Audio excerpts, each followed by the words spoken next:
Hey, what's up, guys? Hey, I want to kind of illustrate for you guys, big picture, what I mean when I talk about achieving financial freedom. And in the coming videos, I really want to break it down for you level by level, in a pyramid where the levels build on each other. And cracks in a lower level would threaten the health of the pyramid, even if you felt like you were focusing at one point on higher levels ascending the climb. And so, a huge goal like financial freedom, you really want to break it down into smaller goals. And I don't want to just describe these tiers to you.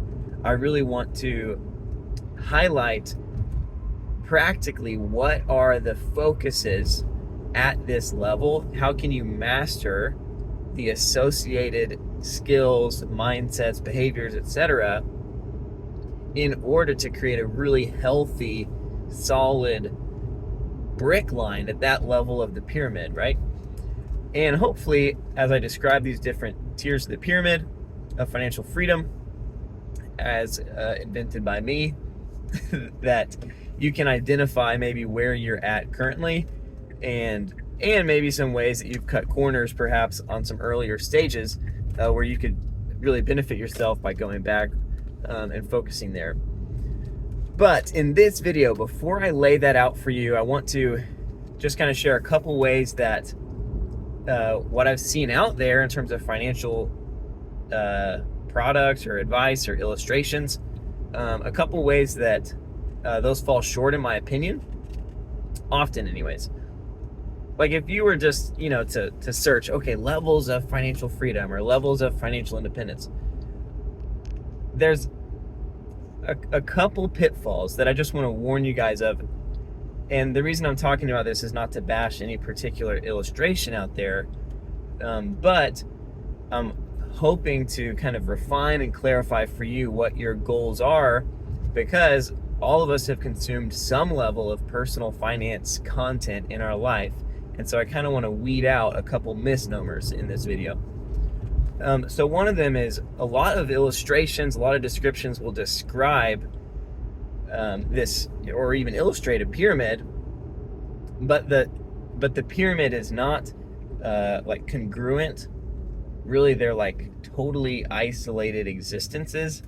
Like the bottom level of the pyramid is like you're dependent on other people, and then the next level is like you can pay your own bills and whatever.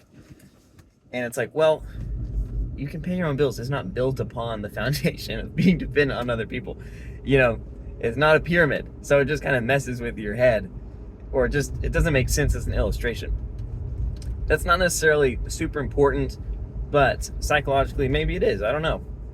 Another thing that I would share is often the emphasis is on maybe one or two things. One would be like, what order of financial activities or financial products do you utilize? Like, oh, this level buy this insurance, and this level contribute to your 401k, and this level do this with your money, and this level diversify your investments. And I just think that is really lacking creativity and not particularly helpful as it relates to trying to accelerate your path to financial freedom. All that describes to you is like, hey, if you have even more money, do more things. It's like, cool, like if I had that, I would do that. It's not really that helpful. And emphasizing that, I think strategically is a bad decision. I don't think the key to your financial freedom is the order of events of what financial products you put dollars into. That's not like the ultimate key. And it's a distraction often. And usually the creators of these illustrators sell some or multiple of these financial products associated with their own description of the process to financial freedom. And so, like, a little bit, maybe a conflict of interest there, but they end up creating this internal narrative for you, which is like to focus on what types of accounts, financial products, etc.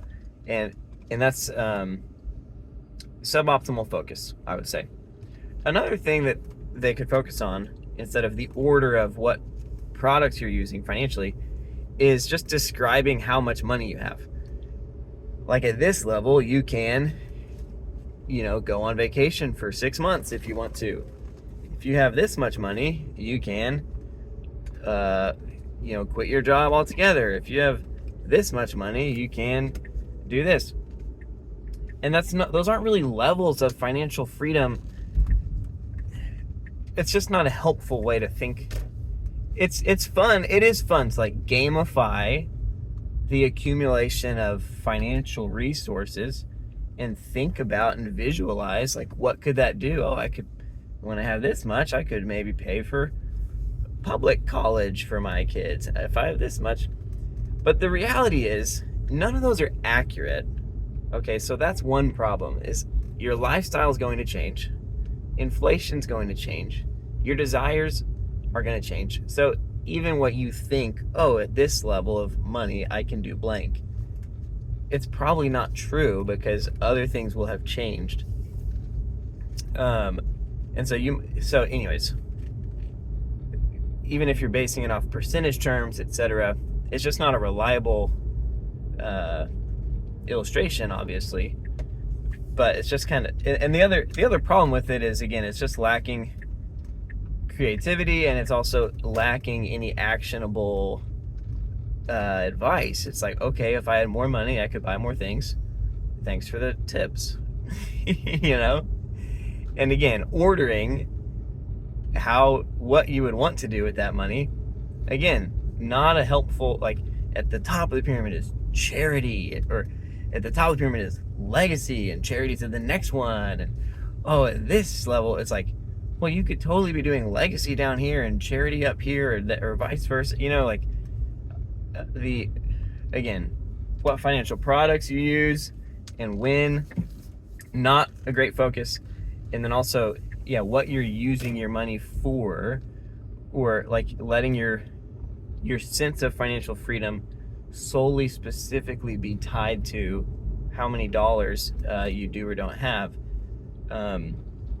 That doesn't help you make more dollars. That doesn't accelerate your journey. That's just putting, I don't know, like, ideas.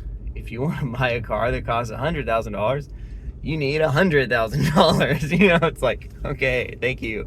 So anyways, I wanted to kind of call out some of these traps, or not necessarily traps. I'm not trying to be all super weird about it, like it's some sort of conspiracy theory, but I'm just trying to say, hey, let's kind of move away from some of those distractions, and let's see if we can create a better framework for how we think about these tiers, these levels, this ascending pyramid of financial freedom. And then let's get some action points, some substance to, at this level, what are the conversations? What are the ways to solidify this level? What are the ways to accelerate your process in this level? How can we get you to a place of financial freedom faster and healthier, more sustainably, more enjoyably, more peacefully? All of that. So that's what I'm going to try to do for you. And then, of course, as I finish up just describing this pyramid, then the hope is to kind of create entire courses around each tier of the pyramid with 5, 10, 50 videos each around the associated thoughts, mindsets, skills, and it will kind of follow some things I've been able to do and things I've done and shared in my own life, different times in my life where I have identified with different stages in this pyramid. So I guess that's all for now. Just a couple pitfalls I wanted to share about some ways that financial freedom or financial independence is communicated. It's not just a number. And most importantly, more than any of that, is we want to actually accelerate the journey, not just come up with a cute way to describe how much money we have now. How much money we have now. Now, how much money do we have? There's got to be more to it than that, right? Life is not just numbers on a screen. So let's accelerate your process to financial freedom. If you're watching this video and you are not in my financial coaching group, hit me up, www.school.com/financial coaching. Let's get you in while the getting is good. All right, talk to y'all soon.